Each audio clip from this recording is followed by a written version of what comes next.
IPL এর mini নিলাম এবার অনুষ্ঠিত হবে 16ই ডিসেম্বর এবং নিলামের তালিকাতে রয়েছেন বাংলাদেশের 7 জন ক্রিকেটার।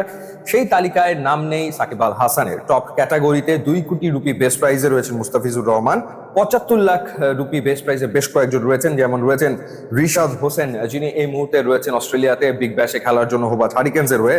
রয়েছেন তাসকিন আহমেদ, যিনি আইএল টি20-তে এই মুহূর্তে খেলছেন, তার বেস্ট প্রাইস 75 লাখ রুপি। এছাড়া আছেন তানজিম হাসান সাকিব, তারও বেস্ট প্রাইস 75 লাখ রুপি। এরপর পাকিস্তান সুপার লিগে খেলা নাহিদ রানা, তার best price 75 lakh rupee. Rakibul Hasan, interesting একটা নাম, 30 লাখ রুপি বেস্ট প্রাইসে তিনি রয়েছেন। এবং সবশেষ রাইজিং স্টার্স এশিয়া কাপে কিন্তু রাকিবুল হাসান ভালো পারফর্ম করেছেন, খারাপ তিনি করেনি, ভালো পারফর্ম তিনি করেছেন। এবং শরীফুল ইসলাম 75 লাখ রুপিতে তিনি রয়েছেন। এখন কথা হলো যে এই 7 জনের ভেতরে দল পাওয়ার সম্ভাবনা কার কার রয়েছে। ডেফিনেটলি সবার আগে আসবে মুস্তাফিজুর রহমানের নাম। আইএল টি20-তে দুবাই ক্যাপিটালসের হয়ে তিনি খেলছেন, 2টো ম্যাচ খেলেছেন, 2 ম্যাচে 4 উইকেট নিয়েছেন এবং দারুণ পারফর্ম করেছেন। এবং এই বছরও টি20-তে ওভারঅল তার পারফরমেন্স ভালো ছিল। গত সিজনে তিনি খেলেছিলেন দিল্লি ক্যাপিটালসের হয়ে, তবে রিপ্লেসমেন্ট হিসাবে। তবে এই সিজনে একাধিক দল তার ব্যাপারে আগ্রহ দেখাতে পারে। যেটা শোনা যাচ্ছে যে Kolkata night Riders, Sunrisers Hyderabad এবং দিল্লি ক্যাপিটালস, এই 3টা দল হয়তো মুস্তাফিজের ব্যাপারে আগ্রহ দেখাতে পারে। তবে আমার মনে হয় যে এই সিজনে ঋষাদ যদি আইপিএল এ দল পেয়ে যায় তাহলে অবাক হওয়ার কিছু থাকবে না, কারণ ঋষাদের পারফরমেন্স, হোবার্ট হারিকেন্সের হয়ে তিনি বিগ ব্যাশে তো খেলছেন, কিন্তু আমরা যদি ওভারঅল বছরটার কথা চিন্তা করি, এই বছরে ঋষাদ হোসেন উইকেট নিয়েছেন 33টা, 25 ম্যাচ খেলে 33টা উইকেট নিয়েছেন। এবং টি20-তে এবছরে উইকেট টেকারদের তালিকাতে তিনি রয়েছেন 9 নম্বরে।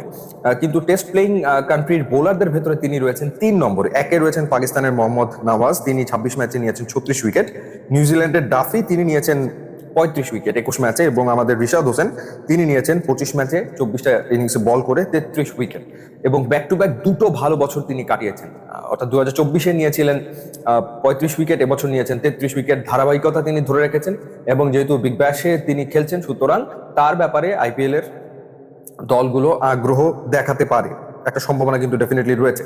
আর রকিবুলের ক্ষেত্রে, রকিবুল খুবই যেহেতু কম তার বেস্ট প্রাইস মাত্র 30 লাখ রুপি, এবং রাইজিং স্টার এশিয়া কাপে তিনি তো ভালো পারফর্ম করেছেন, সুতরাং সেখানে তাকে কেউ নোটিস করলেও করতে পারে। সুতরাং তার পারফরমেন্স যে কেউ নোটিস করেনি ব্যাপারটা কিন্তু তা না। আর নাহিদ রানা পাকিস্তান সুপার লিগে খেলেছেন, শরীফুল তো লঙ্কা প্রিমিয়ার লিগে খেলেছেন, সো তাদেরকে বিবেচনা করলেও করতে পারে। বাট উজ্জ্বল সম্ভাবনা মুস্তাফিজ, ঋষাদের। আর তাসকিনের ব্যাপারে প্রত্যেক সিজনেই কোনো না কোনো দল তো আগ্রহ দেখায়।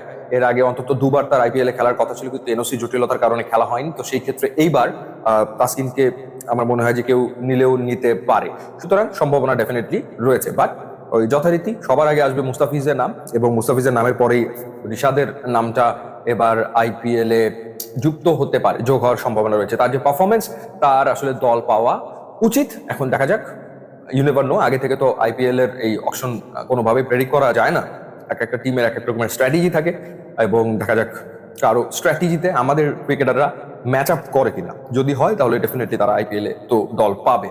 ইউটিউব এবং